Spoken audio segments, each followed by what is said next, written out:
Channel S Mahender numerology. Friends, అందరికన్నా మనకి problem ఏంటంటే డెలివరీ పిల్లలది ఎప్పుడు చేయాలి. ఇవాళ రేపు డాక్టర్ చెప్తారు పోయి మంచి ముహూర్తం తీసుకోండి, మంచి ముహూర్తం చూసుకోండి, డేట్ మంచిగా చూసుకొని మనం డెలివరీ ఆ టైంలో చేస్తారని. అది అందరికన్నా పెద్ద పొరపాటు అండి. లైఫ్లో గుర్తుంచుకోండి ఒక విషయం, మీ పిల్లలు ఎప్పుడు భూమండలం మీద రావాలి, ఈ యూనివర్స్కి రావాలనుకున్నది అది మీరు అసలు నిర్ణయం చేసుకోకూడదు. ఎప్పుడు తల్లికి నొప్పులు లేసినప్పుడు ఇప్పుడు డెలివరీ చేయాల్సిందే, ఆపరేషన్ చేయాల్సిందే, ఆ సమయంలోనే మీరు ఆ డెలివరీ చేసుకోండి. కారణం ఏంటిదంటే మాత్రము, ఎందుకంటే ఇప్పుడు మీరు ఏ డేట్లో పుట్టారో ఆ డేట్కి అనుకూలంగానే పిల్లలు పుట్టాలంటే మాత్రం ఆ దేవుడు పంపిస్తాడు. ఒకవేళ కొంతమంది ఏం చెప్తా ఉంటారంటే న్యూమరాలజిస్ట్కి 15 తారీఖు పుడితే బాగుంటుంది, 19 తారీఖు పుడితే బాగుంటుంది, ఈ టైంలో డెలివరీ చేసుకుంటే బాగుంటుంది. చాలామంది హిందీలో చెప్తా ఉన్నారు, తెలుగులో నేను చూడలేక హిందీలో చాలామంది చెప్తా ఉన్నారు. కానీ అది చాలా పెద్ద పొరపాటు. దానికి కారణం ఏంటంటే, నేను 8 తారీఖు పుట్టాను, నా పాప 26 తారీఖు పుట్టింది, నేను డేట్ చూసి అసలు ఆపరేషన్ చేసుకోలేదు. ఎప్పుడు రావాలి ఆ దేవుడే నిర్ణయించుకున్నాడు. పేరు మాత్రం ఒక మంచి పేరు అన్నది నేను పాపకు పెట్టాను. మా ఇద్దరు పాపకు పేర్లు మంచిదని న్యూమరాలజీ ప్రకారం పెట్టాను. కానీ వాళ్ళు ఎప్పుడు పుట్టాలి అని ఎవరికి కూడా నేను డేట్ ఇయ్యా. ఎవరైనా నాకు కాల్ చేశారనుకోండి, సార్ ఒక మంచి ముహూర్తం చెప్పండి, ఒకసారి 2 సార్లు ఇచ్చినప్పుడు ఏమైందంటే, నేను న్యూమరాలజీ ప్రకారం డేట్ అయితే ఇచ్చేసిన, కానీ ఆస్ట్రాలజీలో వాళ్ళు వెళ్ళినప్పుడు ఆ పాపకు మాంగళికం ఉన్నది, మాంగళిక దోషం ఉన్నది, కుజ దోషం ఉన్నదని ఆస్ట్రాలజర్ చెప్తారు. దానివల్ల ఏమవుతుందంటే మాత్రం వాళ్ళు న్యూమరాలజీ దిక్కుపోవాలన్నా ఆస్ట్రాలజీ దిక్కుపోవాలన్నా అసలు అర్థం కాదు. యాక్చువల్లీ ఇవి 2 రాంగే. మనం ఎటు పోవద్దు. ఎప్పుడు తల్లికి నొప్పులు లేస్తే, ఎప్పుడు ఆ డాక్టర్ ఇలా చేయాల్సిందే అన్నప్పుడు, ఆపరేషన్ అన్నా కానీ నార్మల్ డెలివరీ అన్నా కానీ ఆ విషయంలో అస్సలు మీరు జోక్యం చేసుకోవద్దు. ఒకవేళ మీరు జోక్యం చేసుకున్నారనుకోండి, ఫలానా తేదీలో బాగున్నది అనుకుంటే మాత్రం ఒకటి గుర్తుంచుకోండి, భక్త ప్రహ్లాద్ ఇంట్లో హిరణ్యకశ్యప్ పుడతాడు. వాళ్ళు ఎప్పుడు రావాలన్నది మనం అస్సలు నిర్ణయం ఇచ్చుకోవద్దు. అది మన చేతుల పని కాదు. మన చేతిలో ఉన్న పని ఒకటే, ఆ బాబుకి యాజ్ ఎ న్యూమరాలజీ ప్రకారం మంచి పేరు పెట్టాలి. అప్పుడే వాళ్ళ భవిష్యం అన్నది పర్ఫెక్ట్ ఉంటుంది. అది మోస్ట్ ఇంపార్టెంట్. మీరు ఎప్పుడు కూడా మీ పిల్లలకి డెలివరీ చేసినప్పుడు ఏ రకంగా ముహూర్తం చూడకుండా ఆ దేవుడికి అప్పచెప్పి, అయ్యా నువ్వు ఎప్పుడు అనిపితే అప్పుడే పంపి, నేను ఎవరు ఆమె భవిష్యం రాసిన వ్యక్తి.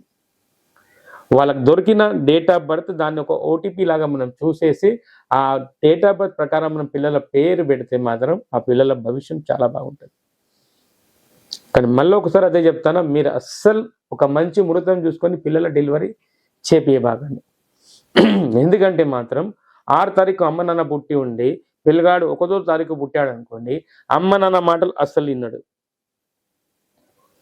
2 తారీఖు పుట్టిన పిల్లగాడు, ఒకవేళ అమ్మ నాన్న 2 తారీఖు పుట్టాడు, మీరేదో ఆస్ట్రాలజీలో ముహూర్తం తీసుకొని 9 తారీఖు పుట్టించుకున్నారు అనుకోండి, 9, 18, 27 అస్సలు మీ మాట 3 తారీఖు 6 తారీఖు వచ్చింది అనుకో అస్సలు మాటినాడు, 4 తారీఖు 9 తారీఖు ఉన్నారు అస్సలు మాటినాడు, 5 తారీఖు ఉన్నాడు ఓకే నడుతుంది, 6 తారీఖు మళ్ళీ ఒకటో అంటే ఇసుంటి ఎన్నో రాంగ్ నెంబర్స్ ఉన్నాయి.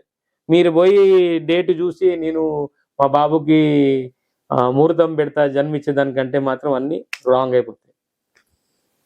హిరణ్యకశ్యపుడు పుడతాడు భక్త ప్రహ్లాద్ ఇంట్లో, ఇక తర్వాత తందానే అవుతుంది. మీరు అస్సలు అలాంటి తప్పు చేయబాకండి. తప్పు చేస్తే చాలా కష్టమవుతుంది.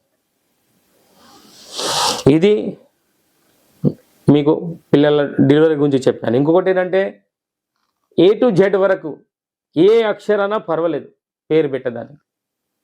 ఆస్ట్రాలజీలోనే అక్షరాలు చూస్తారు కానీ ఎవడు బాగుపడలేదు. న్యూమరాలజీ మీనింగ్ అంటే ఫుల్ పేరు, ఫుల్ నేమ్, నాట్ స్టార్టింగ్ అక్షరం. మీరు 1వ తారీఖు పుట్టారు, మీ పేర్లో ఏ అక్షరంలో ఉండాలి స్టార్టింగ్. మీరు 2 తారీఖు పుట్టారు, మీ స్టార్టింగ్ బీతో ఉండాలి. మీరు 3వ తారీఖు పుట్టారు, మీ పేరు సితో ఉండాలి. ఇది చాలా తప్పు. న్యూమరాలజీ చూసేది ఎన్ని అక్షరాలు ఉన్నాయి, దాని టోటల్ సంఖ్య ఎంత ఉన్నది, నెగిటివ్ నెంబర్ ఉన్నాయా లేవా, ఆల్ పాజిటివ్ నెంబర్ ఉంటే లైఫ్ పాజిటివ్గా ఉంటుంది. ఫస్ట్ అక్షరం అన్నది న్యూమరాలజీకి అసలు సంబంధమే లేదు. A to Z వరకు పేదోళ్ళు ఉన్నారు, A to Z వరకు అక్షరాలతోని కోటేశ్వరులు ఉన్నారు.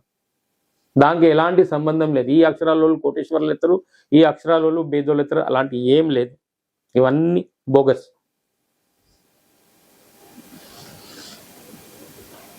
ఇప్పుడు మ్యారేజ్ కాంబినేషన్ గురించి కూడా కొంతమంది చెప్తున్నారు. 1వ తారీఖు పుట్టిన అమ్మాయి అయితే అబ్బాయికి 2వ తారీఖు చూడాలి, 3వ తారీఖు వల్ల చూడాలి, 5వ తారీఖు వాళ్ళని చూడాలి, మళ్ళీ 8వ తారీఖు వాళ్ళని చూడొద్దు. ఇది కూడా చాలా బోగస్. పెళ్లి డేట్కి, మ్యారేజ్కి, లైఫ్కి అలాంటి ఏది లేదు. మీకు ఒక మంచి అమ్మాయి, బాగా అందమైన ఐశ్వర్య లాంటి అందంగా అమ్మాయి దొరికింది, మీ డేట్ ఆఫ్ బర్త్కి అనుకూలం లేదనుకోండి, మీరు పెళ్లి చేసుకోరా? చేసుకుంటారు. మీ డేట్ ఆఫ్ బర్త్కి అస్సలు చాలా అనుకూలం ఉన్న డేట్ ఆఫ్ బర్త్ వచ్చింది అమ్మాయిది, నల్లగా ఉన్నది, బాగా లేదు, చేసుకుంటారా? చేసుకుంటారు. ఇవన్నిటికీ ఒకటే మ్యారేజ్ డేట్ అన్నది పర్ఫెక్ట్ ఉంటే మీరు ఏ అమ్మాయి డేట్ ఆఫ్ బర్త్కి ఏదైనా పర్లేదు, ఏ అమ్మాయినైనా పెళ్లి చేసుకున్నా, ఏ అబ్బాయినైనా పెళ్లి చేసుకున్నా మ్యారేజ్ ముహూర్తం బాగుంటే సార్, మీకు అలాంటి ఏ ప్రాబ్లమ్స్ రావు. మ్యారేజ్ ముహూర్తం వల్లనే సర్వం దోషం వస్తుందండి. అది ఎవరు చెప్పాలి? ఎవరు? 5 తారీఖు, 14 తారీఖు, 23 తారీఖు, 8 తారీఖు, 17 తారీఖు, 26 తారీఖు, 16 తారీఖు పెళ్లి చేసుకున్నా, మీరు ఎంత మంచి సంబంధం చూసినా, ఎన్ని గణాలు కలిసినా, 36కి 36 గణాలు కూడా కలిస్తే మీరు కోర్టుకి ఎక్కాల్సిందే తప్పది. అది అసలు సంబంధమే లేదు. ముహూర్తం బాగలేకుంటే ఎలాంటి జాతకాలు కలిసినా, 36కి 36 గణాలు కలిసినా ఇక గొడవలు తప్పే అండి.